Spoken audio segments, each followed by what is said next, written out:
Hey, it's me. I'm dropping this week's latest episode of Entrepreneurial Thinkers into your feed. It's January of 2025, 26. Holy cow. You know what? You can't live in today's world without thinking about AI. It's everywhere. And the question on everybody's mind is AI going to take over and eliminate all of us and wipe out all of our employment, get rid of all the jobs, and basically disempower us as a society? Or is there a thread in which AI and all the incredible tools and capabilities and products that can be developed are going to be a net good for humanity? We dive into all of that fundamental, big, industrial, societal, philosophical question with Matt Wright, the CEO and co-founder of GaiaNet from New York City, who joins us today on the show.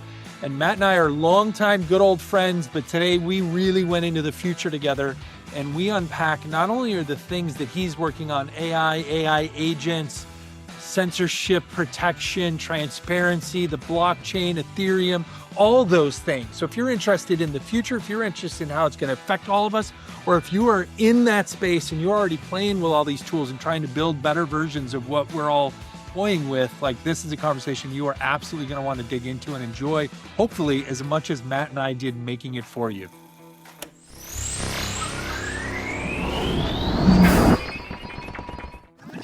We are so grateful to be supported by these community champions: Sales MD, Team Friday, Realist Lab, Kiana Patterson, Diego Chavez, Jer Boucher, Heather Ryder, Janine Sua, Lily Roca, and Steve Kernan.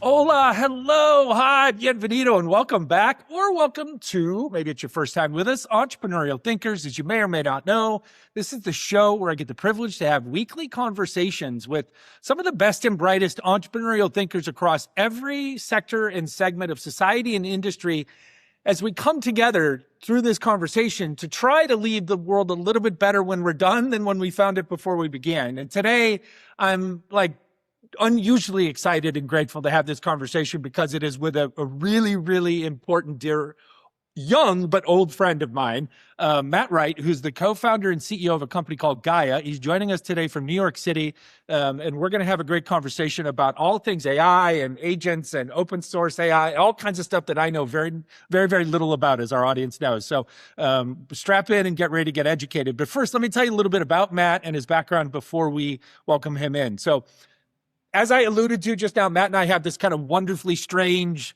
small world story of how we met. I'll touch on it a little bit later for everybody, but I can say that it has really been an amazing kind of strong cross-generational friendship ever since the beginning. In the near now decade that I've known him, we are both getting older as we sit here.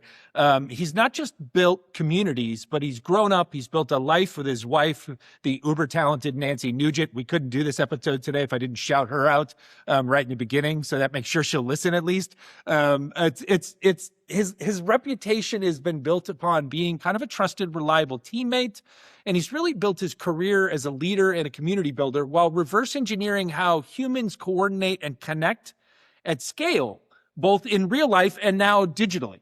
From organizing hackathons across 75 different countries while working at Angel Hack to shaping how enterprises and rebels alike build on Ethereum while at leading global brand companies that we all know like JP Morgan Chase and Consensus. He's lived at this intersection of people, code, and incentives. And he's occasionally even put his hands into the investor side of the world as a partner at EVM Capital. Taking all of these people and product-centered experiences, though, now he brings this together as a co-founder and CEO of Gaia, where he is asking kind of a bigger question. What happens when AI, ownership, and community stop being centralized and start being personal? So today's not just a story about AI, which I desperately need to learn more about. It's really a story about the future of work and intelligence and transparency and how trust is being quietly rewritten by builders like Matt and his team. So Matty, it is a pleasure, buddy, to see you. Welcome to Entrepreneurial Thinkers. Hola, hola. Thanks for having me, man. It is fantastic. Always a pleasure. Un placer. We don't get to talk nearly enough. And so the audience is going to enjoy basically just sitting in on our conversation this morning. I should also tell the audience that Rob and I are actually the same age. He just got older because of all these startups. He looks older, but we're actually the same age. That's it. We're actually combined. We're actually like a relatively normal, like early 40-year-old guy. Like that's what we are. You're in your 30s, right? Right. Exactly. So. Yes. We have 80 some odd years of experience between us. It's just not evenly distributed. Oh man. And also like, thanks for that intro. That I never heard what I'm working on in such a way. That's very beautiful. I need to like hire you to like tell me that every morning. Right. There we go. My pleasure, first of all. And I always say, whenever someone takes good energy out of their bio intro, is I always say, like, the best part about it for me is I just described you. Like through my eyes, and by the way, lots and lots of people's eyes, right? Those are your experiences we just talked about, not some made up fantastical version of you. This is literally the you that I've seen evolve both as a person and as a professional in the, I think, oh my God, like 9-ish years that we've known each other, which is insane. For two guys who lived in the same zip codes but didn't know each other while you were growing up. So we'll talk more about that later. All right. So I've got a first question, and it's kind of a fun, silly question, and then we're going to get into the meat of the conversation. But way back when I first heard you start talking about Gaia, and I would ask the naive kind of outsider questions like, what the hell is this? Like, what are you doing? What do you like? What is transparency and data and knowledge expansion? Like, what does all this stuff sound like mean?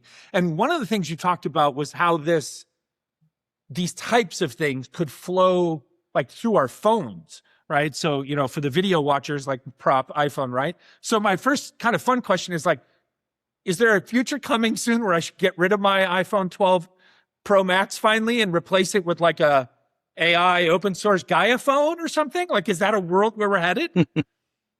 I don't know if we'll replace the tech altogether. I think the way things are shaping up is that, you're going to have various ways to interact with AI. So a lot of folks, even myself included, use, the centralized AI platforms like your OpenAI or ChatGPT, as people probably know it better. Anthropic has this Cloud GPT, which is very good for programming. They have some really cool things they've been coming up with these past weeks. Perplexity, which uses a whole bunch of other models. And Kimi K2 is like another kind of app you can use on your phone for hosted models. But the thing that a lot of these companies have in common is that they're building out their own large language models. They're training data on it to make it more robust. And a lot of that training data is data we're putting into those devices. Now, if you're putting in like, spreadsheets or PDFs and, private documents, images, your own face, your own voice, we have to be quite concerned on how that data is being used. One, for retraining of those models is one thing, but, if perhaps that is used to, either monetize certain user groups or perhaps even, segregate or bias different communities, it gets very dangerous very fast. There's a lot of news, even with Grok. Grok's another kind of app that you would have on your phone that hosts models, right, as a GPT. They're training the model in a biased way that suits Elon Musk, and or the U.S. government's perspective of the world. So now, Grok is being used inside the military. Right. I just read about that this week. Yeah, that's a whole other level of like, wait, what is this? Is this a good thing? So imagine if you're using an app on your phone that is ran by a few white dudes in Silicon Valley, and it's training its data on your likeness as a person of color, perhaps. Who's to say they can't use that data because the U.S. government makes them perhaps target ads to certain groups of people, target censorship or like lack of access to certain folks. This is all very, very real. I think people are like, oh yeah, that can't happen. But look what's already happened in this current world that we live in. Right. Like anything's possible. And so what open source AI does is enables folks to run their own models or run models that are built by other, of course, labs, but you can host one local on your device. Okay. And you can, train it and perhaps build out a better knowledge base that grows with you. Like I'll say out of right. my knowledge, like my knowledge or Mhm. whatever I choose to feed in there, like as opposed Yeah. to everything I say or write or post or whatever onto the outside world's internet, and then that all just being scraped without my acknowledgement or participation or even usually probably awareness. And it's happening. Yeah. Yeah, and then I'm getting scooped up in essentially kind of the general knowledge of the history of mankind. But what you're suggesting is that there's a path in which products like what you guys have been working on could enable me to say like, hey, I want to build out a knowledge. I'll use an old '90s software term, like a knowledge base, right? Yeah. Of That's all it is. my information in my way.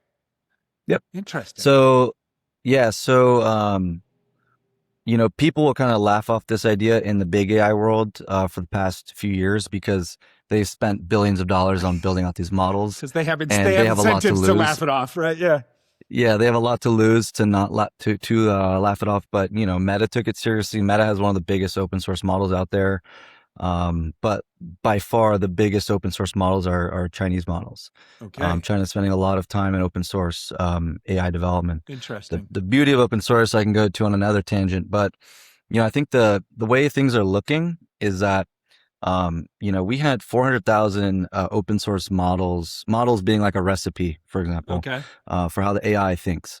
It's like its own language. We had 400,000 of those August of 2024. Fast forward today, we have about almost 3 million models. And that's not counting how many times people download the models for their own use. That's more in the billions ballpark. It's like probably like 20 billion. And so, there's this giant kind of elephant in the room where, when do people start switching over to something that protects their data in a better way or allows them to monetize their data in a better way, allows them to just have the decision making of how the AI is using their data? Because right now, we're going to end up in a situation like we had with big data and big tech around the 2000s, where, people were being used for advertising without knowing it Right. and didn't care for a long time. But then they started caring when it became predatory. Yeah, And I mean, we're like going to enter a almost like phase. we didn't realize it, right? We didn't realize it. Yeah, I mean, I use that. This is going to be worse. Yeah, right. I use that, the little social meme phrase of like, I was old enough to remember, like, and I actually use that phrase. Like, I actually was old enough to remember, like, when the internet was born and when we all just kind of bought into, both as technologists and industry people, as well as just general, consumers. Like, we bought into the, like, kumbaya, like, this is going to be, I mean, I can literally see, like, the 13-minute video from Facebook, like, of Zuckerberg talking about, like, how connected this was going to make the world and how this is going to, like, imagine being able to tap into the knowledge of somebody on the other side of the planet who shares, and you're like, oh my God, this is incredible. And then we just kind of put our blinders on for 25 years and then woke up and realized like we were the product. Yeah, exactly. And I think the right conversation is, one, if we take into account like what happened around that era was you had, cookie data that was like abused with like advertisers. Even the founder of JavaScript of like cookies, like regrets that technology, and then went and invented Brave to block, ads. Brave browser, folks are familiar. And then you had Facebook that was monetizing ads and basically putting a dollar amount on every person's kind of attention span. And so in this next version, it's going to lay out very similarly. OpenAI, for example, we'll use them. They're just easy to pick on. Sure. I don't think it's fair to just say one or the other, open source or closed source. I think you're going to use both always. Like one's going to be more dominant than the other for different use cases. I'll chat with one GPT, take that response, take it to another one. It's like a supply chain. So I don't think it's one or the other. However, we do have to be very cautious of how our data is being used in certain environments that we're using. If you just subscribe to one and you let them take the wheel, you're going to end up in a position where they're already figuring out ways to do advertising within kind of that GPT environment with the AI. They're already figuring out ways where agents will advertise to you or perhaps use your data in ways that you're not aware of. And at some point, I think the scariest thing for me, at least, is we're already so much in our own like siloed worlds as humans that if you think a certain way and this AI is just going to feed you everything you want and make you pay for it, you're going to end up in this weird environment where everything in your universe is really of your own construct and you don't know what reality is anymore. Wow. Like reality is whatever someone's willing to pay for. Right. Your reality is for sale. And I think that's crazy. Well, I mean, we could, so the world is done. We're toast, as you would say. We're cooked, as the kids would say, right? So we'll just finish this podcast now at the 14-minute mark. No. All right. So I have hope. and that's what we're going to get into. So first things first, I often joke on the show, people who are regular listeners will know, like, I'll say things like, explain it to me like I don't really understand this. And then, of course, like, I kind of do sort of know what we're talking about. But in fairness to today, there is actually a lot of this that I genuinely don't understand. Not because I'm not capable of it. I think everybody is capable of it, but mostly just because I've just not chosen to put my attention and energy to it until we got to points like the ability for me to have this conversation with you and with other people who are truly expert in living on the front line. So if you can indulge me a little bit, I'm going to ask you the next couple of questions, kind of help us set like kind of some, almost like a glossary of terms, right? So help educate me, and by me as a proxy for our audience a little bit. So first things first, we've now kind of already talked into a lot of what you guys are working on in very broad philosophical terms. I have one very particular phrase I want to ask you about, and then the next question I'll ask you kind of to help me answer, like, what are some of these terms? What do these things mean? So the first question I want to ask you about is, like, as I was preparing for the conversation, doing some research, I was going through your materials, websites, posts, all that kind of stuff. I saw this phrase that kind of came up a few times and it struck me, and I was immediately like, what does that mean? Right. So what is decentralizing? And by the way, please, all of this, as you did with the other analogy and metaphors, like all of this in as much layman terms as you can, right? What does decentralizing AI inferencing mean? Yeah. So inference is probably the first word we should start with. Inference in the AI space is essentially you're taking the model, it's high level, it's taking the model, the data, and the compute, and you're having kind of an output that already has somewhat of a memory to it. So it's kind of like, if you're talking to a model directly and it's generalized, it's not trained on a specific data set. If you ask it, for example, what's the temperature of Mercury, it's going to tell you the temperature of the planet or the temperature of the chemical, but it doesn't have the context of like which one you're referring to. As you start to train or fine tune the agent, or we have another component we call RAG, which builds up your knowledge base. So like imagine the model's kind of like the maybe the nervous system or the brain. Yeah. Brain's probably more accurate. And then, to have kind of memory of what this thing is trained on, like almost like an echo, you will have like an inference that is a mix of, again, model, compute, memory, data. Literal in like Webster's definition of the word, like, so the answers, the outputs, the responses, or if I'm wrong, please correct me at any point, like that we're getting in many cases aren't necessarily like a hyper specific answer, like you and I would access our brain and answer something very specifically. It's an inference. It's an inference of it's inferring an answer based on a combination of facts and knowledge. It's context. It's It's interesting. context. And so what you're talking about now is decentralizing that. Yeah. So it's the reason why you want to decentralize, or we want to decentralize that is you have folks that are decentralizing access to compute, which is really kind of a energy play. Like, how do you incentivize people to offer up their GPU or CPU for hosting these AI infrastructures? There's some people that are doing decentralized like data incentivization. So how do you get a network of people that are sitting on all this rich data? How do you get them to contribute that to the system and get paid for it? So most people, they just want to get paid for it or recognized for it. It's not necessarily there's a lot of data that wants to stay private, but there's some folks that are willing to share, but they want something in for them. Sure. Or like, and then would that be, sorry to interrupt, but now I'm just going to like ask occasional things that pop into my head that weren't in the script.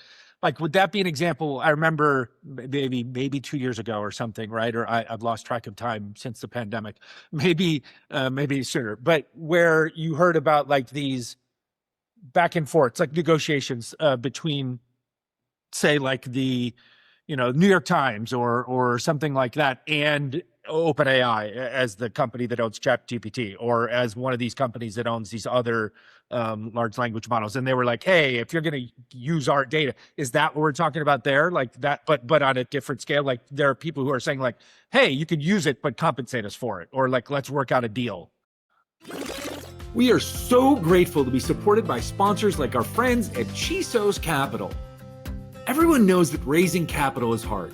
And frankly, finding the next pool of entrepreneurs to get access to as limited investors is sometimes impossible too. Do you have a big idea, a dream you're building, but you're struggling to find early funding? Well, Chisos is changing the game for founders, creators, athletes, and investors. Whether you're launching a startup, growing your creative brand, or training for the big leagues, Chisos backs you. Chisos uniquely invests up to $100,000 in people, not just products, whether they be entrepreneurs, creators, or even athletes. With their unique CISA model, convertible income share agreements, founders get flexible funding without giving up equity or ownership, and investors get attractive returns and great upside with less risk. Chisos works for both investors and the people bringing our world to life. If you're seeking access to a truly diverse pool of deals, or you're someone who feels overlooked by the VC game, Chisos is ready to back you. So apply now at chisos.io. Yeah, exactly. So it's and that's probably one of the premises we built the company is if you go to any of these private companies like a JP Morgan and you try and get them to put all their data on this new technology, they'll just tell you to kick rocks. They're using it for some internal processes, but I talked to some engineers there and they're like, we are not using like Cloud Code for JP Morgan. Yeah. Like if JP Morgan gave access to all of their proprietary data internally and it went to AI, it's a very dangerous game for them to play. Yeah. So like they'll try to build some things internally from what I've heard. Other banks have different approaches perhaps. If you're talking about medical companies too, like they're very sensitive with data. Yeah. You mentioned my background too at JPM, and we built a permissioned blockchain that helped banks basically replace Swift. So it was like is a network where banks could transact within a permission group. Like the bank decides who can be on the network. Yeah. And so it was like 200 plus banks transacting all flavors of financial services amongst one another. But for one bank to transfer data to another bank and agree to share that kind of data, it's a heavy handshake. It wasn't like an easy conversation. So now that you have AI coming in, and they have relationships with all these other competitors of a bank, perhaps, and they're saying, "Hey, open up all your data to us and pay, $100 a month." Like, dude, no, you pay us. Pay us to like use yours. Yeah. Like what? Wait, that doesn't. Yeah. Yeah. So like it's going to take a long time, and so that's the biggest blocker that the AI space has. They're going to continue marketing to us to like, oh, like this AI is taking over the world next year. You're not going to have a job next year. Like, it's all I highly doubt it. Yeah. I highly doubt it because they're still hitting this wall, this context wall where they can't get access to the world's knowledge. Yeah. So the real plumbing knowledge that's making the world work, like as opposed to the what dress should I wear when I go out tonight knowledge that's being spit into its consumer portals or whatever. Yeah. Interesting.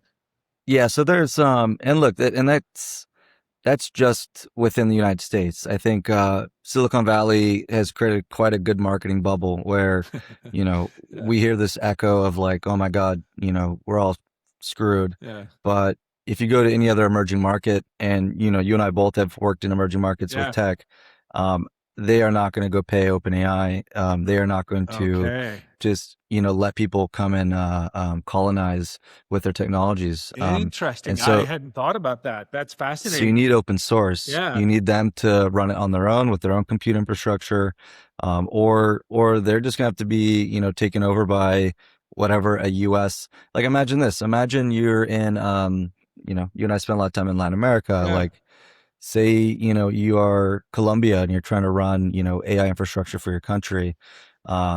And or you're a private company within Colombia trying to run all these things, and the way your country and your culture work with that technology is very different than the United States. Of course. Yet you have, again, 6 white dudes in Silicon Valley deciding how you should use the technology. Right. Doesn't make sense. No, not at all. Wow. Okay. That's fascinating. All right. So now this next question is just kind of super fast, like lightning round, just a couple of like definitional things. So what are AI agents? Yeah. So you have AI models, which again are kind of the brain, the recipe. A lot of the big frontier AI companies, like the big companies you all hear about in the news, like they have their own proprietary models that they build out, and they spend a ton of time on those. They host them themselves, and then you have the open source models, which are just open on the internet on a platform called Hugging Face. You can basically go and download, well, if you have a proper compute on your computer, you can clone one down, and you can essentially like chat with this model with some open source tools. So it looks a lot like OpenAI, and it operates in a way that if you train it, it's your own kind of AI. They call it GPT. So GPT are like a transformer, which essentially is taking kind of the math of large language models, and large language models are really good at basically combining like language as code. And so it's like machine talk essentially. And through that, you can actually put in an input, which we call like AI tokens. And then out of it, you get an AI token. You get like the output, the response from the model. So you put something in, it predicts with a lot of heavy math and natural language what the output should be. So you say, write me an article on elephants. It will basically come up with that prediction of what you think is the best kind of response there. And again, how you train it depends how quality the output is. Now, agents, you can kind of think of as like sophisticated workflows. So you have, that makes sense to me, or to my brain. Yeah. You have a model, but like an agent under the hood will have a model, or it can call through API to various models. And then we have these new components called MCPs, which basically enable the model to call different tools. So now you can go and talk to an agent and go like, hey, Rob AI, I want you to go book some flight tickets for me. The AI will be able to predict what it should do to book you a ticket, and then it will task itself. Okay, you need to go and go to Expedia. You need to look for these kinds of prices, a schedule, and then it will hit a wall. It will say, well, now I need to like create an account and/or use a payment method. And so this MCP basically you as the human can give this MCP permission to what is use some of those MCP an accounts. acronym for? What does that stand for? I think it was like multi-context protocol. I figured protocol was the last part, because especially when you talk about like now it's connecting back to other systems that are other institutions that exist out there. Like it's literally model context protocol. Okay, so model it's context. I always forget the acronym. Yeah. Okay. No. So it's communicating. Makes sense. If it makes sense to me, I know how it works. Yeah. No. I use them. I forget what it means. Yeah. No. But that makes sense. And the agent word is fascinating because it's like from like novice outside real world life. Like it's almost like these are my words, like super naive, but like customer service agent. It's almost like it's like a little agent that's working on my behalf, right? Like while I'm not having to do it, it's doing it for me. I mean, we could have said AI valets or AI assistant instead of AI agent. Yeah. So what people are doing nowadays, it's fascinating. Like I talked to a lot of builders in the space, and they're using 10 to 20 different AI tools, or like GPTs. Or they're self-hosting a model on like a Mac Studio or a Mac Mini, like in their office. I have one as well. There's people building agents that are essentially calling to all of those. Yeah. So like all those apps have a specific use case, and they all can be reachable through an API. Or again, this like MCP concept. And so what's interesting is like for builders that are listening here is that you can go to ChatGPT and tell it, hey, here's my usual day-to-day workflow. Here's what blocks me. Here's what really, grinds my gears. Here's what I think could be a business. Give me 10 ideas for agents that would automate those issues, Yeah. and then list out either the feature requests or kind of the functionalities that I would need to build this. Right. And you go take that and you go give it to Claude, and Claude will actually go The and start actually programming engineering the tools. damn thing. Yeah. Yeah. Wow.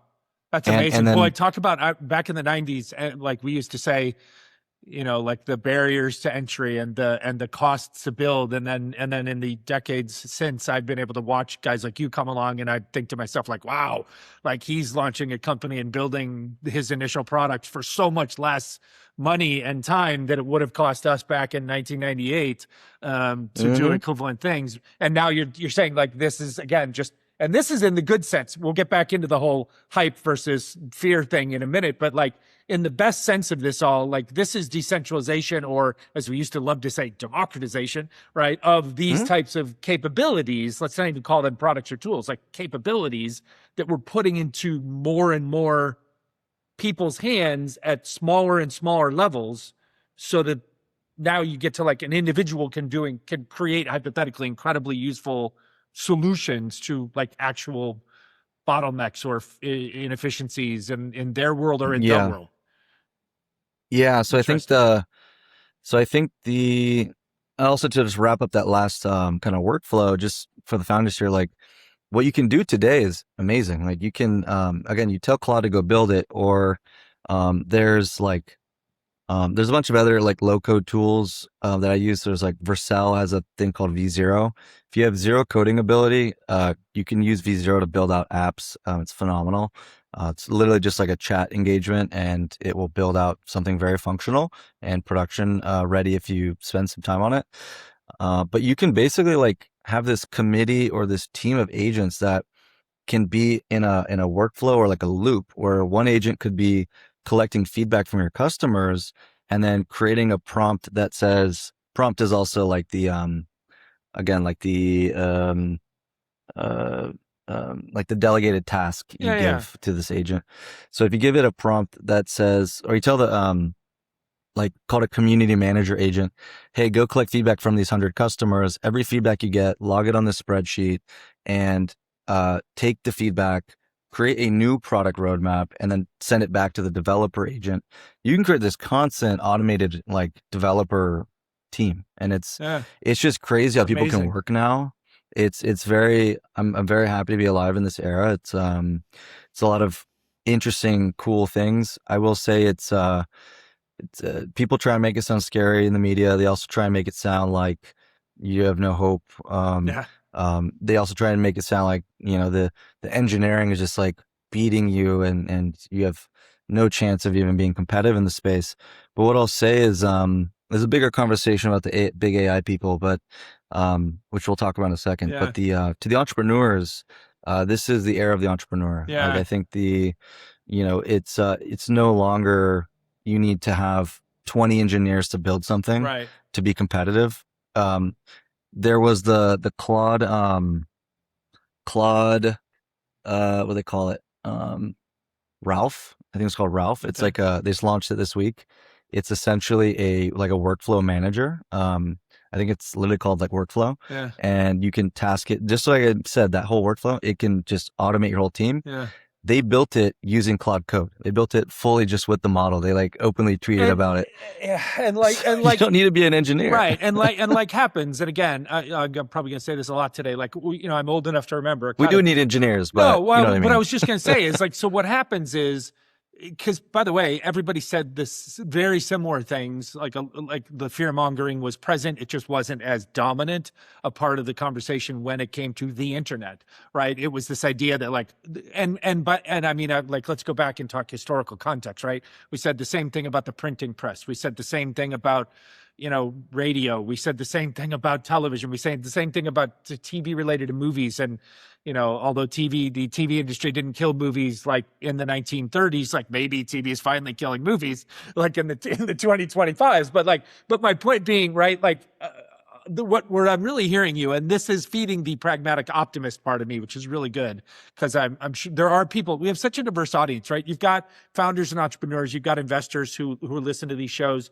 you've got what I now call kind of broadly based executives, entrepreneurial thinkers who are in government, who are working inside of academics and universities and hospital systems. So you've got like this diaspora of people who listen to this show who are listening today for what like various takes as it relates to them and how they can either use it or prevent it or manage its use inside their enterprises or in the case of government, like understand like use cases that these things could be created for, that could be beneficial to create efficiencies for all kinds of things, right?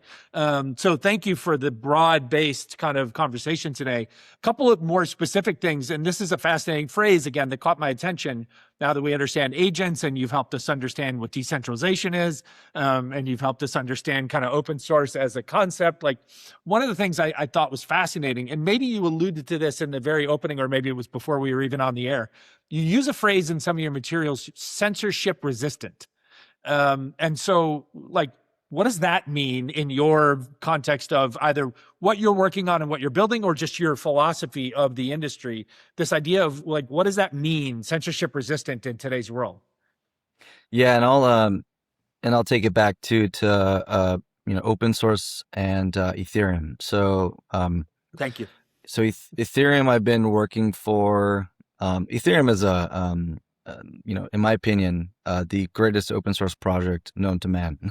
Okay. I think. But that's a little hype right there. Wow. Yeah, ask me, ask me how much of a ETH maxi I am. Apparently, yes. No. It's like a joke in the industry, but yeah, I'm very into Ethereum because of the open source kind of principles that the project has, and similar to the founding of Linux. Like if you understand much about Linux, most of the world's infrastructure runs on Linux, whether it's like hospital equipment, airplanes, the stock markets, Bloomberg terminals, etc.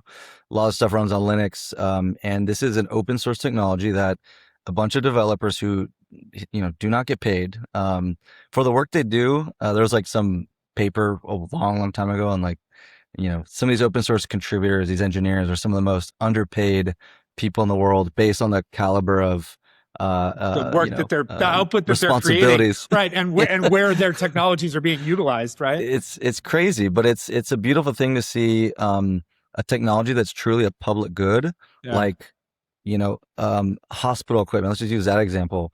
Like, shouldn't that be something that people just have access to, and isn't like, hey, you have to pay me $10 every time you're using this? Right. Like, it should be, so it's a beautiful way to look at how technology really should just be accessible, and it's a freedom of speech. And so this has been as like this is from the 90s. This is like an earlier. It's an era of how can we have a beautiful open internet that people can use freely and don't have to basically subscribe to the machine to use it. So I've been a big fan of open source my entire career, and you see developers just get so ecstatic when they get to work on things that are just open, and they can go and improve society with these technologies. So it's a fun community to be a part of. Now Ethereum took that same philosophy on building a programming language or a programming platform on top of a blockchain. And so now you have this concept of open source smart contracts where digital agreements that if this and that, like verifiable, transparent, real time, all the stuff that we know about blockchain. Yep. And so I won't go too deep into that rabbit hole, but for what it's worth, the ability to put a smart contract on the internet, it's transparent. You can see how it operates.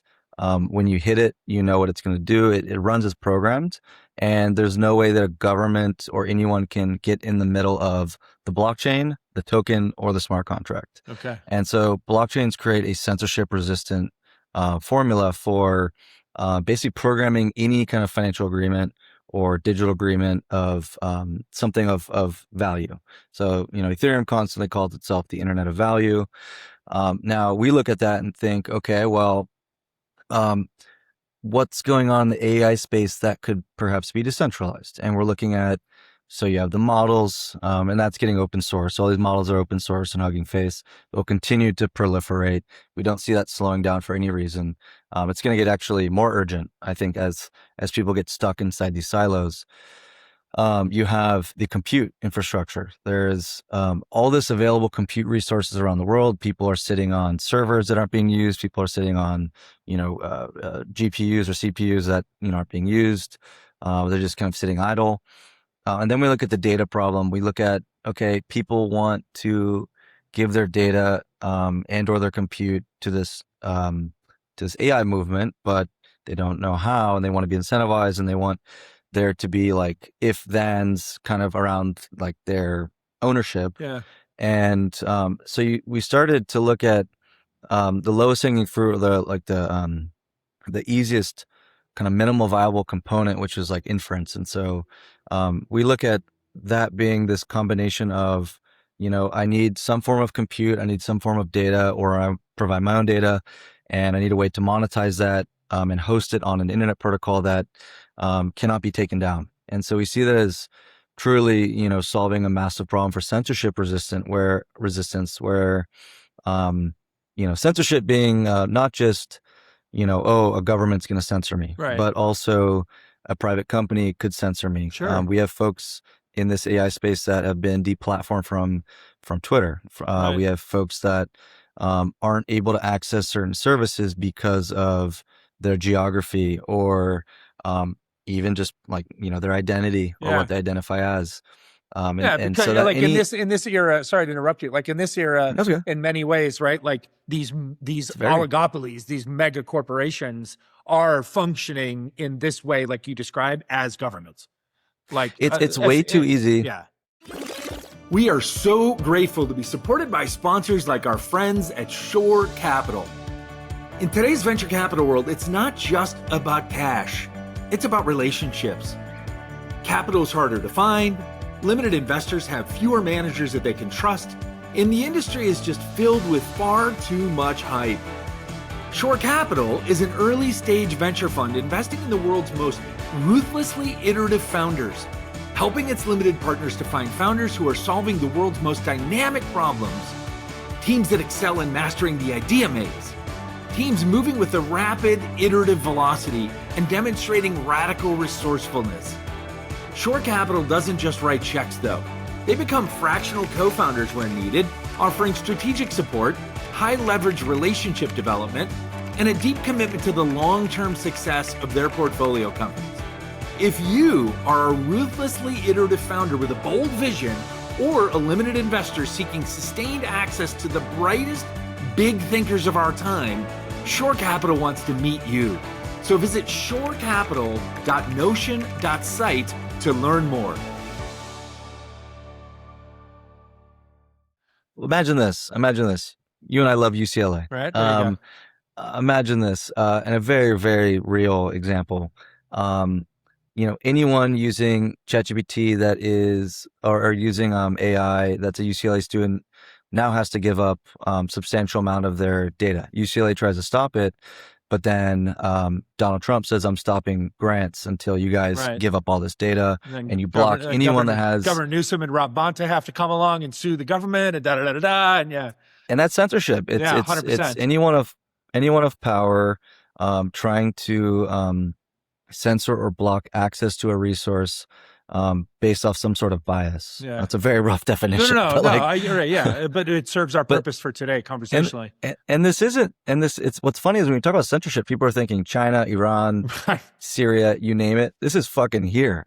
Pardon my French. Right. No, and I was just gonna say, it's all right. My show, we can cuss all we want, but right. And like, I don't want to take us off in a totally different direction, but that is something that we'll let's touch on that in a few minutes. Like this idea, the irony, maybe, as I heard as we were getting started in this conversation, of more of this flexible use of these technologies, less commercialized, more open source, more people-centric, is actually coming from places that if we only consumed information in the world from like the biased, commercialized kind of, and I'm not sounding like anti-American, but like US marketed perspective, we would think like, oh, that place is obviously going to be bad. That place is obviously going to be bad. And in truth, some of the more free open source uses, better use cases of these technologies is coming from the places that we hypothetically have demonized as being like closed systems and censor driven. And that's a whole nother thing. All right. So let me do this. Like, I'll, but before we get in too much to,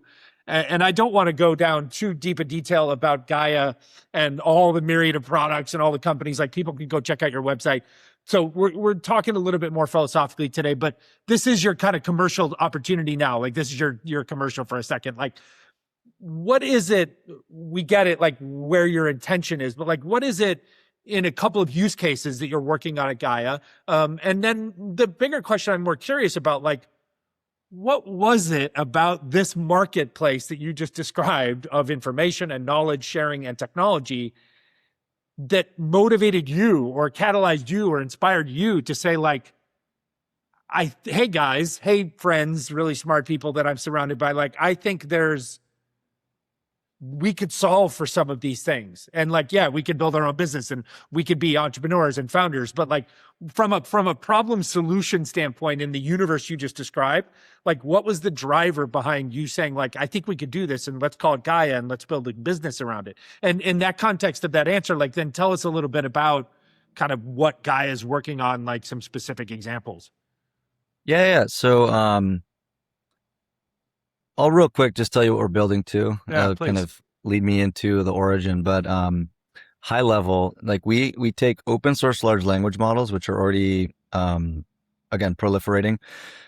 We have a component on GitHub where you can essentially clone or download your own node, we call them. So in the node, imagine just a box, it has the model already picked for you, but you can pick whichever one you want that's in open source. You can choose, again, this RAG component or this kind of memory of sorts, or like a storage component of like your knowledge in a way that is machine readable. And there's some others like kind of tools within this component, this node.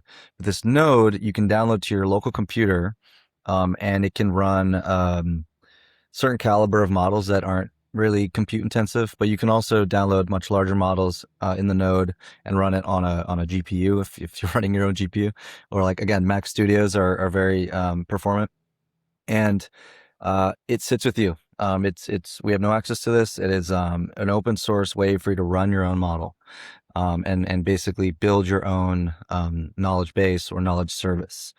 Now, each node also comes with an API server. So the same way that OpenAI, if you're a developer, you'll use their API to, like your agent essentially will just call that API. The same way OpenAI provides that to its customers, you essentially get to be OpenAI. So you can be your own knowledge provider. You can essentially, let's say, Rob, you take all of your podcasts and your writings you've done for years and you train up a few of these nodes locally, and at some point you train them up enough where the responses are very specifically Rob type responses. Okay. By the way, At some somebody asked me about this. Like somebody kind of pitched this idea to me 6 months ago, right? Like take like, because now, I mean, this is like episode 196, right? So you've got 6 years of podcasts, you've got like 5,000 Instagram Rob stories over the last 10 years. And then you've got everything else I've ever written or written in private that we could feed into it. Interesting. But doing it in such a way that it's not control is a strong word, but like manipulated, controlled by me, as opposed to just turning that all over to the big oligopoly. You get the control to your data. You get to decide what's private, and then you also get to decide what you would release into a public kind of format. Yeah. And then, so say someone has a Matt Wright agent, and it says, "Oh, I want to co-write an article, Matt and Rob. I want their voices heard. I'll pay $5 to like process that compute resource." So then we both get paid for providing our data. And that's like a very, very simple kind of low-hanging fruit example. But, the whole project kind of initiated because a professor at Berkeley wanted to do the same thing. He wanted to take his decades of academia and put it inside of his own knowledge base and monetize it and permission access to his students. Okay. So they actually host it on Berkeley's domain.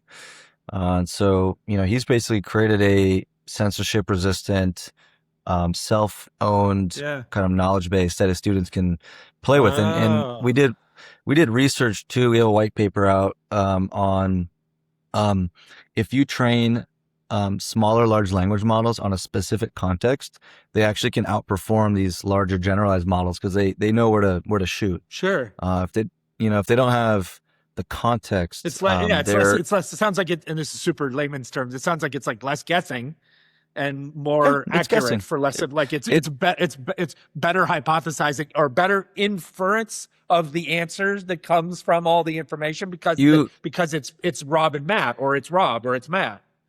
You already said the word guessing, because like the big word they use in the space is predicting, because Okay. these these models are just predicting the AI tokens, like what Yeah. direction the answer is likely to be.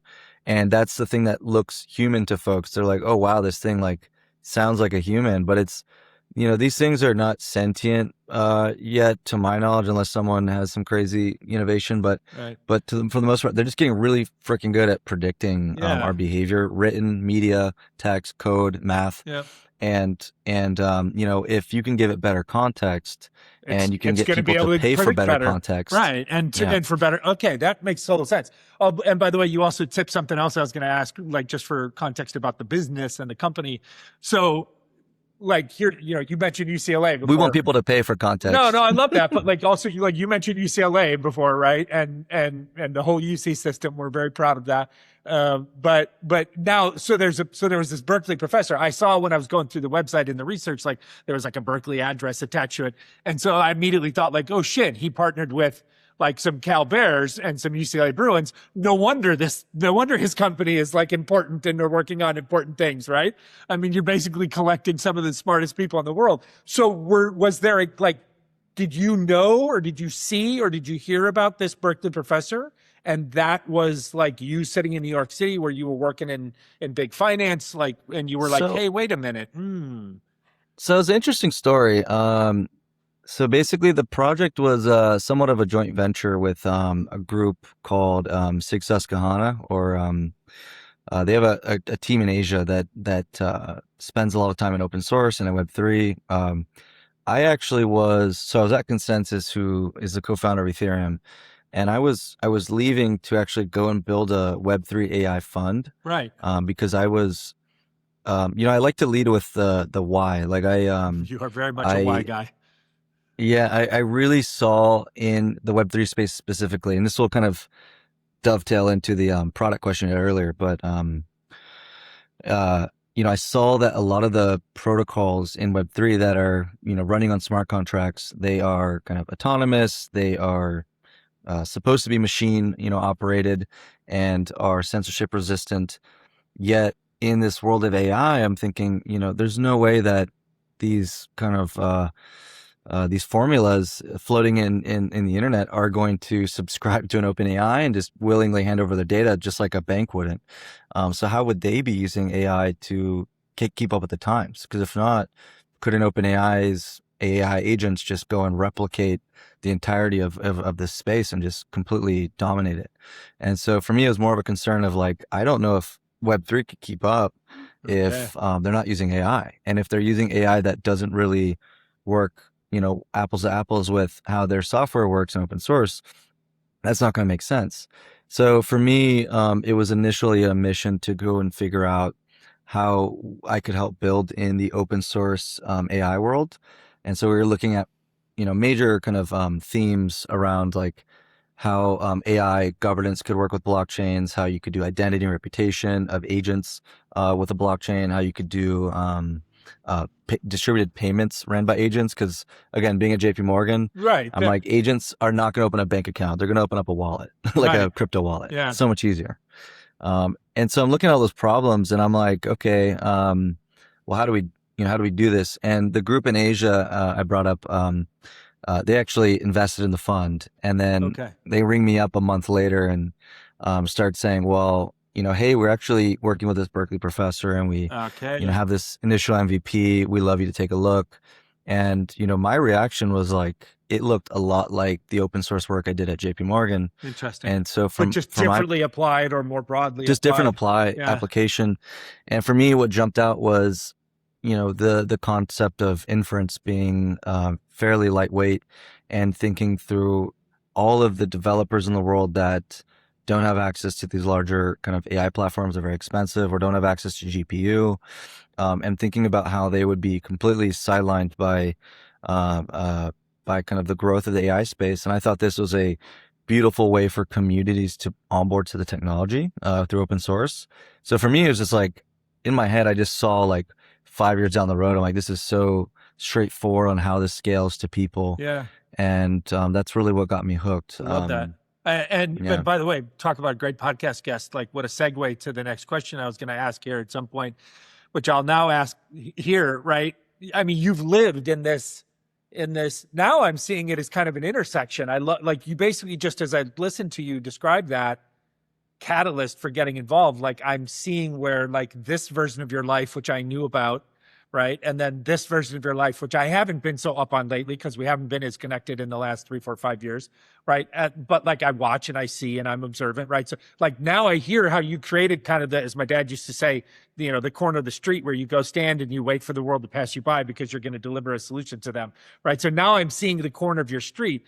But talk to me about that nexus, because you've lived in community, which, I mean, that is a phrase in and of itself in our world of technology and the internet and online and job descriptions. Like, everything is community, this community, right? And it's a word that we both know has been like super misappropriated and oftentimes watered down and not really what it, but like, you lived in community, and then you've been living in Ethereum, and now you were looking ahead at AI, and almost like my version of this, like, right? Like, Matt, like, as defender, protector of what actual community means, you saw people's whose work in real community, in Web3, in Ethereum, in the finance world, you saw how hypothetically, like, they could be washed away and kind of left behind in this AI dominant world if you didn't find ways, or people like you didn't find ways to take advantage of these technologies that you knew, where everybody knew was available, to essentially kind of bulwark against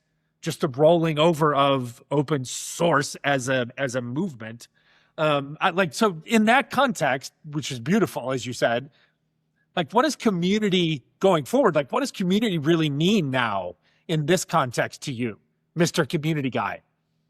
Yeah. So I think community will mean a few things. One, I think with AI, the hope is that it, like, work becomes a lot less needed from us as humans. Yeah. So, and there's two sides of the coin there. I won't go down my crazy thesis on some of those things, but I do think that the beautiful trade-off will be that some jobs may be replaced, but then new jobs will pop up, as in any kind of industrial revolution. Yep. But the hope is that humanity starts to spend less time doing busy work, and perhaps more time to do things that really matter. Yeah. And these are things that AIs cannot duplicate, like human relationships. They cannot do that. But, would I rather spend 10 hours a week, with my face down in a spreadsheet, or chatting with fellow humans who, we have good ideas of what to build together and about maybe what deals. to do with the financial data that comes out of that spreadsheet, like about how to apply that knowledge into the real world that we live in. Yeah. So I think community is going to be very AI powered, where, a community can have an AI agent kind of in the room and recording all of the thoughts, and then basically relay to everyone, hey, based on those thoughts, here's the decisions we can make. Who has the decision power? Oh, these people. Okay. So here are the decisions you can make. And then, like, that will basically decide the path forward of the community. Okay. And the community can debate those things with the AI, but the AI is really a helper to help, again, like, focus on the human aspect versus the busy work that we get stuck into. And that's the beautiful utopian hope that we have. Yeah, but I mean, like, I'm going to take us down that path a little bit, right? Because we opened up kind of, and you can't have a conversation about AI without dancing around the edges of, like, is this all a net catalyst for good, right? Or is it all just are the job erasures that will come from it too substantial without the new job creation that will follow that? And is that timing off in such a way that, like, literally, like you say, there's this. It could wind up being that you just described, or the fearful side of it is like, and I think it's more just a timing issue. I don't think it's an either or. I've never believed the black and white either or narrative. I just think it's are we going to have a plan to enable that fast enough to replace and generate the new version? Or are we going to get caught in the crosshairs of industrial change, which happens? And instead of losing like a generation to industrial change, which always happens, like we're going to lose multiple generations, and then holy shit, we can't recover from that. So from your point of view, like I'm hearing it is a net, if used, applied, made accessible, it's a net good, like Net good. long term. Like, and we're not talking the next 5 years. We're talking the next 100 years of humanity. I'm always pro innovation. Yeah. Pro innovation. I'm also not like politically shifted left or right necessarily. I'm very centered, but I believe in kind of openness to access to these tools. Yeah. I believe that any community, and you cannot bring your bias to the table. There's folks that say any community can have access to this stuff, except that you can't have that. When you say anybody, it means anybody. Yeah. That's like the biggest problem that open source has is people they do that. They say open, but block these people. It's like you immediately just kill the whole point of open source. No, you just moved yourself over to the commercial side of the table, which is like you're going to have little closed loops and closed communities and closed systems. It was a big problem with, I'll use JP Morgan as an example. When we did, we were doing Quorum, like people were maybe, we don't know for sure, maybe cloning down the repo and using it for payments between each other for perhaps, let's call it like the illicit kind of like porn industry, or perhaps like maybe someone of like a terrorist group was using technology. Right. Maybe, who knows? Right. But like if you try and create bias and say, well, these countries can't access this thing, that's when you immediately create a technology that's biased. So that's the trade-off you have in open source is like, you just don't know who's using your tech. You can regulate kind of the application of technology. If someone is selling it as a service in the United States and using that open source software, then it's the problem of that company that's using that tech for the wrong reasons. So you start to introduce some kind of political debates of a category. but I mean, that's beyond just the hypercharged political moment that we live in today. That's just a practical governing / operating reality of humankind. Like we've always had like an organizing principle around this village, and that village and the organizing principle was resources and our well-being. And if that threatened that, like there's always been that, like, and there will always be that if people can understand history and politics at the local level and geopolitics at the governance level. Like if you can understand that it is the systems that we exist in, versus like pitting one political point of view versus another. Yeah, so I think the open source AI movement is believes in creating a level playing field. So we'll start with that. Yeah. But then in terms of communities, I think the trajectory that we can look forward to is if we can figure out the open source and ownership modality of AI and how people are using it in their own communities, you can start to have something scale that already exists, which is communities having ownership of their like historical knowledge, or like very tribal sense, like a tribe having like a ledger or like a kind of a community manifesto of like the histories of the community. Yep. You can start to have an AI version of that for communities widely, not just like some sort of what's the word, like off the grid tribal community. Yeah, I'm meaning like extreme. I mean like digital native community, whether it's like an interest group, whether it's a government kind of sect or agency, whether it's a private company, a startup, or maybe it's an NGO, maybe it's I was just gonna say maybe it's maybe it's a philanthropic group that basically like everyone kind of perhaps passed the torch of the company, but then some young folks want to come and bring it back to life, and they need the knowledge and there. It's like verifiably, transparently, accessibly, real-time stamped there. We are so grateful to be supported by sponsors like our friends at eSudo. Running any business, but especially a law firm, means balancing a lot. And technology, frankly, shouldn't be a headache. eSudo makes information technology and cybersecurity simple for law firms large or small. With over 20 years of experience, they specialize in everything from Microsoft 365 management to advanced cybersecurity solutions. They help you to stay ahead of threats, manage your data securely, and keep your tech running smoothly so that you can focus on what matters most, your clients. eSudo understands the legal industry's unique needs, offering tailored solutions to ensure that your firm is always in compliance and always protected. Are you ready to upgrade your firm's technology or get help with your questions? Visit esudo.com.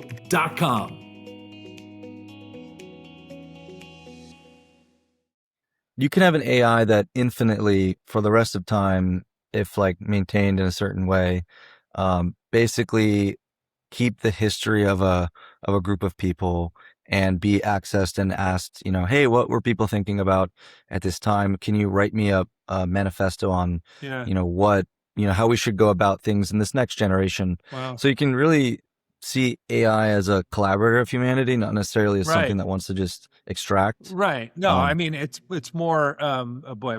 If done right. Yeah, no, I was just going to say a bunch of thoughts there, right? I mean, it's almost like a modernized digital, version of handing down the tablets from the mount, right? That says, here's the commandments, or if you want to not speak in religious language, you could just say like, here's the outline of our principles of our community's existence, or our peoples, or our states, or whatever. But then also that last part, and I'm going to take you back to something you said much earlier, right? This binary world that we live in, right? Which is all just engagement, algorithmically driven. This is my words, not yours, right? But like that world that we're living, where we're always pitting like A versus B, Steelers versus Cowboys, like it's always my jersey versus yours, and it's exploded across everything that we do. That's not real, like, because you've said before, like, so much of the infrastructure of today's either financial operating systems or the backbones of our truly important like infrastructure systems are Linux software based.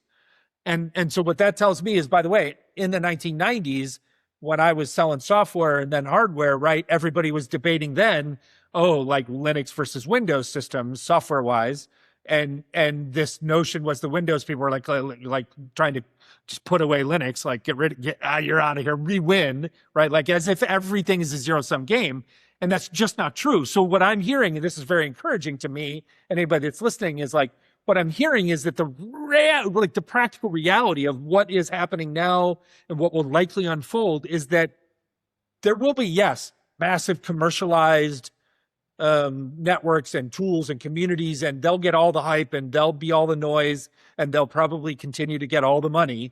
But there is a place in even the world in which they are the dominantly marketed voice. There's a place in which open source, or the modern AI version of Linux, will exist, and won't just exist like as a crazy nerd kid thing in the basement, but will like actually hypothetically exist as maybe the better, more reliable, sustained backbone of our real societal systems going forward. That's the technical definition of what I think is like hope actually wins versus just hype, if I'm hearing you correctly. Yeah, I love the hopium. Right? I think and I'm always an optimist, but I think we're in the era of the kind of .com bubble for AI. Okay. It will happen very soon. Some think end of this year, something other timeline, but it's coming. What will slowly start to happen is big AI will kind of break at the seams a bit. Like it's very productive technology. Like there's no question of how great it is. Yeah. They will win. However, I think what will happen similar to .com is that everyone becomes an internet provider, an AI provider. Right. Whereas back then it was like a few websites 100%. now everyone is a website company, or an app company, or a tech company. So it's going to happen where everyone is an AI company. Yeah. That makes sense. And so it's really the question of, are you going to take the comfortable path and use what someone else provides you as a SaaS, or are you going to build with your own open source infrastructure? And those two or are you going to things build your own exist. model? Like they will exist in parallel to each other. Again, of course, they won't win in a zero-sum game point of view. They'll win in margin. They'll win Yeah. in marketability. They'll win in recognizability. But just as Linux exists today, as you said, very importantly, frankly, like a lot of what we're sitting and able to do today is somewhere rooted in Linux with a bunch of Windows type stuff layered on top of it. There's this world in which these agentic AI, look at me sounding like I know what I'm talking about, right? Systems and tools become foundational. I think, Yeah, wow. yeah, and I think like a big bank would it make the most sense for them who has like petabytes of data to train their own models internally over the next decades. Open source models, they're proprietary to them. And then you start to have, like there's already firms that are, us ourselves included, hiring AI agents to replace headcount. And, if you're buying that subscription from an OpenAI or an Anthropic, you can permission how much data that agent can get access to just as much as you would an employee. And so, there's likely going to be debates about it, but I see the two technologies working together. Yeah. But the same way we've seen technology in large enterprise over the last 100 years, it's like there's a mixture of what needs to be permissioned versus can be a little more open to employees. Yep. It's just a weird paradigm now because like AI can represent like an individual, which is kind of a weird way to look at technology. And that scares people. But I think the last thing I'll say, the hopeful thing is, the hopeful and kind of scary thing is that, AI, we used the word early, it predicts. It's the models are prediction agents of sorts. So if you see kind of this Terminator-like negative image of AI, it is just the image of humanity. And like, what if humans do reflecting back at us, right? With our background in Latin America, like, what were humans always doing in Latin America, from Europe, conquesting. Right. So sure, I'm very sure there's some AIs that have that baked in them because they're very trained on Western behavior. No, Whereas 100%. like models were trained on European behavior or Yep. Asian behavior or Latin American behavior. I don't know. Like, Right. who knows? And therein lies then that bakes in like another era of other conflicts that can be born around that philosophically or real time, like in the future world, right? Like that, like as you said, it's how we interpret and interact in the world that we live in, whether we as you and I as biological human beings, or we is this confluation of AI agents that have been built and designed and prompted in certain ways. Yeah, again, I mean, I don't know what people signed on to listen to today when they jumped into this conversation, but you're getting a healthy dose of Rob and Matt's. Hope you had a coffee. Yeah, you're getting a healthy dose of Rob and Matt's philosophies, but frankly, yours. And it's real though. It is 100% real. And what I'm saying this is the most complimentary way possible. Like we opened this episode by me openly admitting like my lack of contextual understanding of so much of this. But I'm also a human being who exists in today's information world that we live in. And so I've heard of all these arguments and fear mongering and possibilities. And you hear the utopian pitch, and then you hear like, I'm the guy, and I'll say this, I think about you, like I always say, people on the show know I refer to myself as a pragmatic optimist, right? So I always say my definition of that for about 15 years now is that pragmatic optimists, which I think you are deeply aware of the conditions on the ground around us, but we choose to lean into the possible as opposed to being aware of the conditions out around us and then choosing to lean into the, oh shit, this isn't going to go well. Like we're all going to be screwed. Right. And that's progress. That's innovation, as you say. Right. So like you've brought me along this journey today, and everybody who's listening along this journey through me, to get to a place where we can actually have a deeper understanding of this confluence of technologies, decisions that get made behind the technologies by humans, where commercialization sits in it, and it always does in our capitalistic world, like versus how we can, it's not an anti versus pro, it's just a practical analysis of the world that we live in. And Gaia entered itself, and you entered through Gaia as a mechanism, as just one means, and I don't say this to demean the company as a business, but like one experiment in how to build a series of tools and systems and that could bulwark against some other parts of the universe that we just described. So if I'm listening, like, and I'm a pragmatic thinker, I'm hearing like, okay, this is cool. Just like the internet in the 1990s, there were a lot of hypothetically good applications and uses of it, and there are. We're having this conversation today because of the internet, right? Even though the internet has been horribly destructive and horribly damaging to millions, if not billions of people in a lot of ways that we experience all day, every day. The flip side of that is, and that's why I love my job as the host of this show and why I'm so committed to podcasting as a mechanism in today's world that you described, because I don't see AI coming along and wholly replacing the long form human conversation. Like, people can make up AI podcasts. That's cool. That's like saying like there's anime.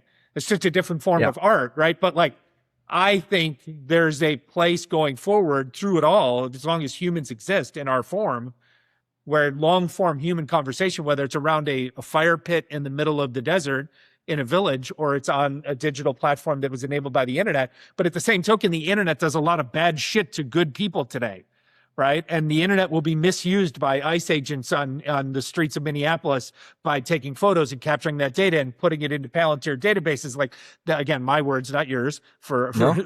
So it will be misused today, but it can also be used for good. And what you've described to us, which is gratefully heartening to me, is that AI and agentic applications of AI, and where AI meets tokenization and Ethereum as a platform and our financial realities, as well as our data and knowledge, like where these all meet, there is still massive potential for good uses, applications, and output. But we've got to choose it. Like, is that like, we've got to choose the good.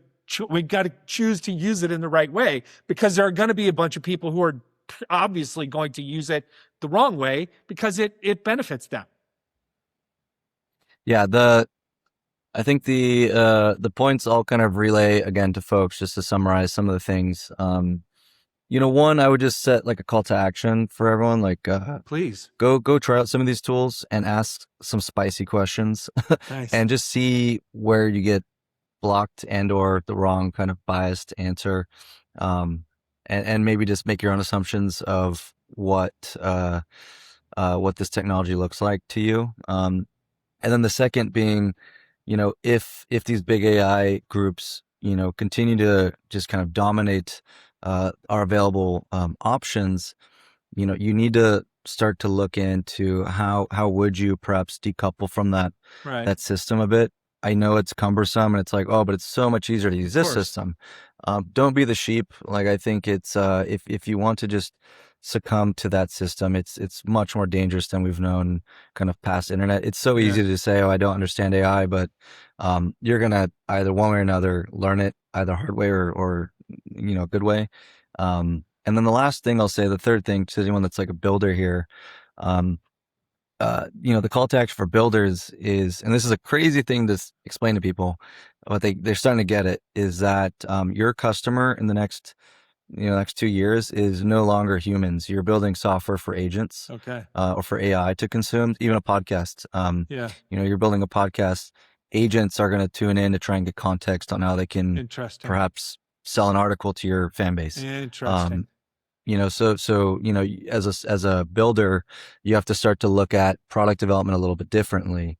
Do you need interfaces as much? Do you need, to have a human kind of UX or UI workflow necessarily, or do you just need an API that connects to something? Wow. So just new way to think about things. No, 100%. And we got to get you out of here because you're a busy guy and you're literally building the better future for us. So I don't want to be in the way of that today. But so I've got one last kind of closing segment question. We changed the vibe up a little bit here, because this is like you just started to do. This is one more kind of actionable item, couple takeaways for people. So if there is a founder or a worker bee, an executive, anybody that's listening, or an investor, right, and they want to prepare themselves for this decentralized AI-driven future that is available to them to choose, what are 2 or 3 skills that person, whomever that person might be, like what are 2 or 3 skills that person should start developing? You just kind of tipped to some of that. So maybe a couple of specific takeaways, like 2 or 3 skills that person should start developing like this year, not 5 years from now. Yeah, and I touched on a few of these earlier in the convo, but one is, this is the age of the entrepreneur. So understanding business models in this new age, understanding how if AIs are going to be your customer in a few months or a year, what does that look like? How do you charge them? And these AIs are acting on behalf of other humans, but if they need data or they need some sort of resource, how are you monetizing that? The other thing would be, try and just understand your value, your specialty. So if you have some sort of knowledge that is something that can't be duplicated, really hone in on that and figure out a way to be the best at that.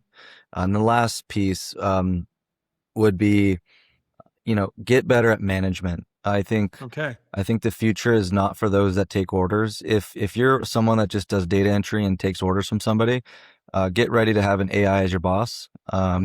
Dead serious. Yeah. Like, I think people, would it be maybe if you're that person, because there are a lot, like obviously a lot of the world is made up by those people, then learn how to become and I'm going to use a phrase I think works in your industry, like a prompt engineer, like a person who then can use these tools, or a person who can enter. If you're a data guy over here, or data girl over here, learn how you can be the data entry person in the new world.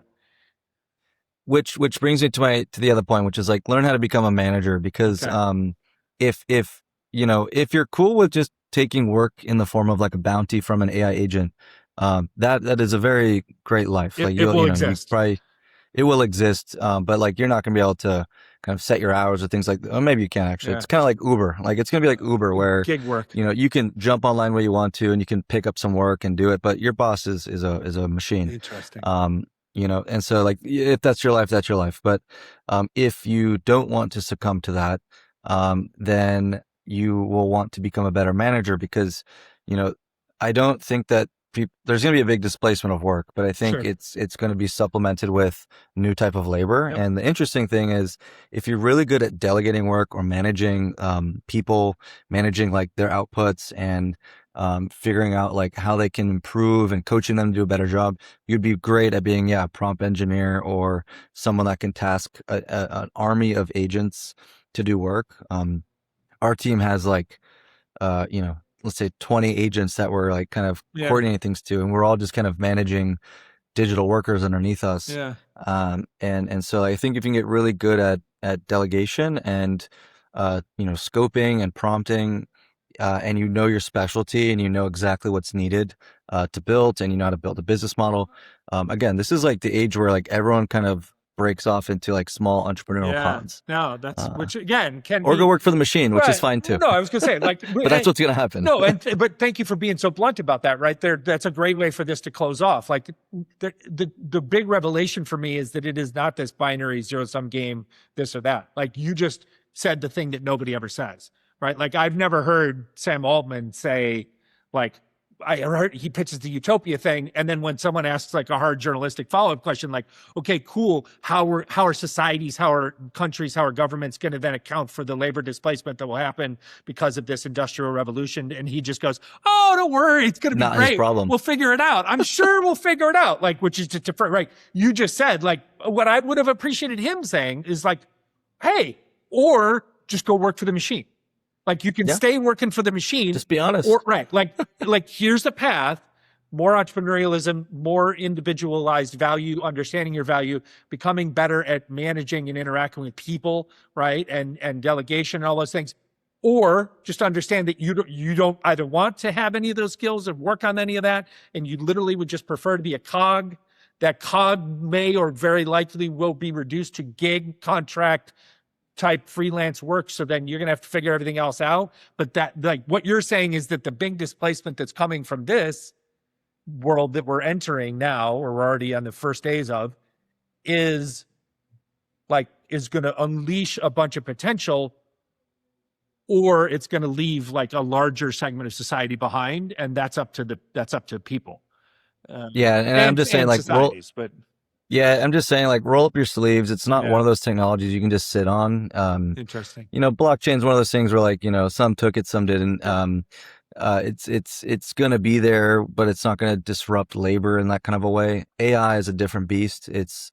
If you don't learn how to do it, it's just gonna kick you in the Yeah, in the shins. dude, I was working for my dad in 1989 in Scottsdale, Arizona, while I was finishing up at ASU, and he and I argued for 4 months over the fact that he didn't want to buy a fax machine, right? Because it was too much automation. It was too new. We don't need that. And then I fast forward like 4 or 5 years later, and I'm helping him set up his email, right? And he's into it, right? And he's realizing, like, holy shit, those flyers that I used to print and then make you put in the back of your car and then drive around Phoenix to drop off on Could be people, automated. right? He's like, we could send that via this fax machine thing and like never leave the like. So again, it just repeats itself, right? But it's one of the lessons we take. The encouraging takeaway is this idea that in that Linux like comparison, it's that these systems have tremendous potential to be hugely useful, whether or not they get the big attention or the marketing hype or the discourse in our media or not. So it's been awesome, buddy. I love you. You know that. I'm so Love you too, I'm man. so proud of you. I'm so proud of and I always say this, and I don't say this with any disrespect. I say this to everybody that is in my close circles. I honestly, over the long course of our relationship, really don't give a shit about the product or the company. Like, what I give a shit about is where you have found your purpose in a product or a company. And that's what I learned today. Like, now I know why Gaia exists in your world. And whether or not Gaia exists or doesn't exist 10 years from now is irrelevant to me. What's relevant to me is you will exist 10 years from now, God willing. And 10 years from now, you and I will be talking about the world and how you've taken all your professional experiences and your skills and your technology expertise and your philosophies of life and how you'll be applying it to try and use technology and commercial technology to better systems and to create businesses and entrepreneurial. Like, that's all that I care about. And today you helped me understand where Gaia fit in that journey. And I think through it, if I did my job, in spite of all my overzealous hand waving, like, a lot of people who will listen to this or watch it will understand AI and agentic AI and where it meets a lot better than they probably did before they got on this call, unless they're expert in it. And if they're expert in it, then they're going to want to hook up with you and meet you and find you. So how do we connect with you if you want people to find you or follow you on social, or if there's some place on the website of the business that they should go check out? How do we find you on the socials? So on Twitter, I'm at Mateo_ventures. You can also email me, just matt@gaianet.ai. And then, if you're ever in New York, if anyone here wants to chat AI, I'm always down. Or the occasional times we pull you and your beautiful wife out here back home to Southern California, then find him out here. That's also a case too. I love it. All right, brother. Thank you so much, man. This is awesome. Thanks for having me, Rob. Appreciate it, man. Well, I hope you enjoyed that episode as much as I did recording it. As always, we thank you so much for listening and watching. Today's show was recorded here in Los Angeles and produced by the incomparable Deanna Bernal in Mexico City.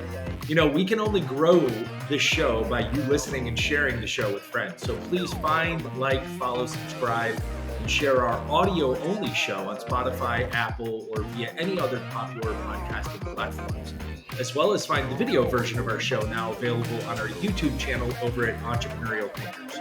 And of course, you can follow along on our various social media platforms for fun and informative clips and content at Entrepreneurial Thinkers, wherever you can find us. And if you'd like to connect with me, you can find me at I Am Rob Ryan on just about any social media platform. Gracias, thank you, and have an awesome day.